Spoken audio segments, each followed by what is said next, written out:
So, I wanted to sit down and talk about something that I think a lot of us in North America, especially in Canada and the States, deal with, but don't really untangle properly. And that's this concept of dating people of different religions. So, a bit of context, I grew up in a very Catholic household, very traditional, and since my family is Indian, in terms of where my parents were born, their parents were born, there's this added layer of culture, I guess, where family beliefs are just they're the ground that you walk on.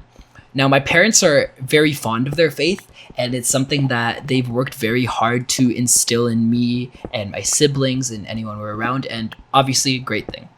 Now, even though I'm still figuring out my own relationship with Catholicism, I've always lived under their roof and followed their general routines. So, Sundays, for example, absolutely holy day. I always have to dedicate my time to go to church. That is a no brainer in my household since I was young, and that's just all I knew.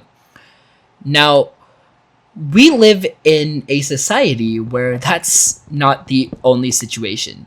Obviously, Canada, great example. So many different families and cultures have immigrated here. And as a result, I think it's so unrealistic for families to expect that as we grow up surrounded by every culture and belief imaginable, we won't in turn catch feelings for people outside our specific belief system, especially at a young age where feelings, well, they start from kind of just how they look or who you like talking to all the time, which in general is technically just the baseline of it. That's how it should always be. Now, obviously, at that age, you're not really deeping it. You're kind of just thinking about when do I get to see this girl or this guy at recess. You're really not associating who you quote unquote have a crush on with their family and what the future will look like and what your kids will look like and who's going to pay the bills, that kind of stuff. But even as you get older, to your late teens to your early adulthood, it's still more about you and this person and less about your family and this person's family. So I have had friends of so many different religions, especially some of my very close friends. And these are people who are Muslim, Hindu, Buddhist, you name it. And naturally, I end up falling for someone who wasn't Catholic. So this is when I was quite younger. Now, at the time, I thought everything was fine. I introduced her to my mom, and my mom didn't really say much, which I took as a total green flag, right? Because obviously they're not hating. And I thought I was good to go. But, there's a massive difference between your parents accepting a relationship and them being on board with it. My mom isn't controlling. She never was going to tell me who to date.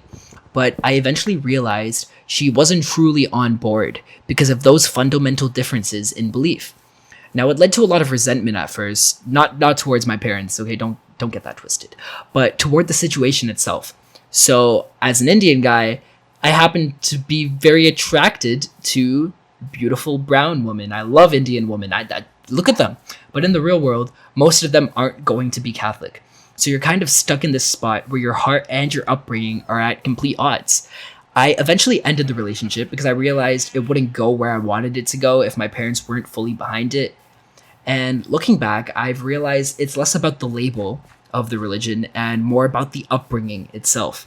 When you're in a relationship, you notice that your response to life's problems, your morals, even your daily routine are all driven by those seeds planted when you were a kid. For me, Sunday, as a great example, is unconditionally the most important day, like I said. But there are times of the year I don't eat meat. For example, on Good Friday. Now, my friend who is also Catholic would handle a situation the exact same way I would, or close, because our compasses are the same.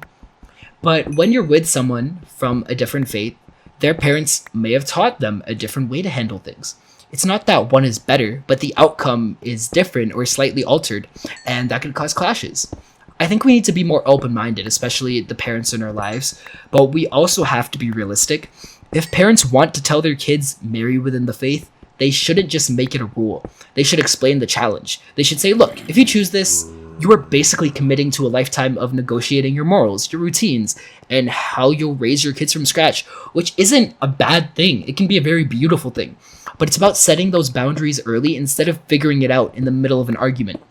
Multi-religious households probably are great. I think that's a great thing. But you have to know you're signing up for those extra hurdles.